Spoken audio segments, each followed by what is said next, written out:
پہلے صرف کنوارا بیٹا تھا تب حقوق تھے، اب اس کے شادی ہونے کے بعد بھی ماں باپ کے حقوق اس کے اوپر ہے، لیکن پھر آگے تھوڑی سی ڈویژن ہو گئی ہے کہ اگر وہ مالدار ہے تو اپنے والدین کی مال سے خدمت کرے، اگر غریب ہے تو ویسے خدمت کرے، اگر محتاج ہے تو پھر والدین اس کے محبت کرے، پھر یہ درجہ بدرجہ چلتا ہے. لیکن والدین کی تعظیم اور عظمت اور اطاعت جو ہے اس سے وہ فارغ نہیں ہے. یہ نبی صلی اللہ علیہ وسلم نے ڈویژن کی ہے اور فرق بتا دیا ہے، اس کا کیا حق ہے اس کا کیا حق ہے.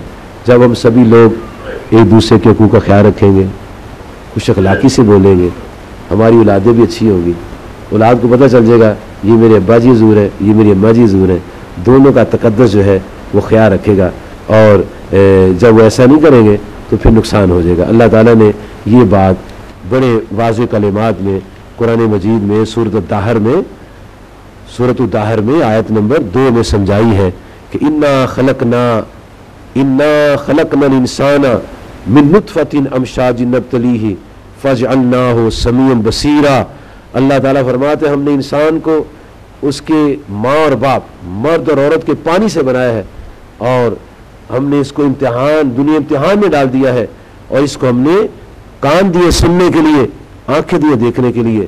یہ دونوں کا حصہ ہے، ماں کا بھی حصہ ہے، باپ کا بھی حصہ ہے، اس لیے اس پر دونوں کے حقوق ہے. جب یہ شوہر بیوی بن جائے گی پھر اس کے شوہر کے حقوق ہے، اور جب تک یہ زندہ ہے، ماں باپ اس کے زندہ ہے، تو اس کے والدین کے اس پر حقوق ہے. اور نبی صلی اللہ علیہ وسلم نے تو مرنے کے بعد کا بھی فرما دیا کہ لوگوں اپنے والدین کے حقوق مرنے کے بعد بھی ادا کیا کرو. پوچھا یا رسول اللہ صلی اللہ علیہ وسلم مرنے کے بعد کیا حقوق ہے؟ فرمایا نمبر 1 ان کی نماز جنازہ پڑھو، ان کے لیے دعائیں کرو، ان کے حق میں استغفار کرو. فرمایا کہ ان کے قرض ادا کرو، ان کی وصیتوں پر عمل کرو.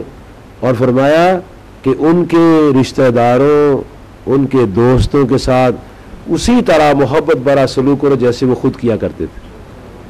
یعنی پوری زندگی کا ایک نظام، اس یونٹ کو کامیاب کرنے کے لیے نبی صلی اللہ علیہ وسلم نے تمام آداب اور تمام طریقے اپنی نورانی زندگی کے نمونہ سے بھی سمجھا دیے ہیں، احکام دے کر بھی سمجھا دیے ہیں، مثالوں سے بھی سمجھا دیے ہیں.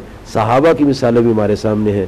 جب ہم لوگ ان تمام باتوں کو پیش نظر رکھیں گے انشاءاللہ تعالی اللہ کے فضل و کرم سے اللہ تعالی ہر گھر کو امتحان سے بچائے. بفضل تعالی گھر بڑا خوبصورت ہوگا.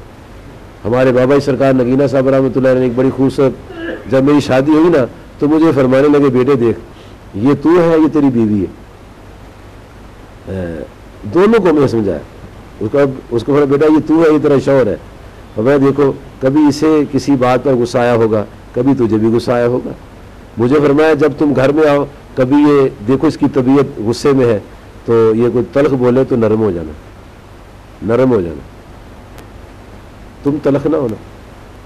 اور کبھی مجھے فرمایا کہ جب اس کو فرمایا کہ جب یہ کبھی طبیعت میں گرمی ہو نا اور سخت بولے تم نرم ہو جانا.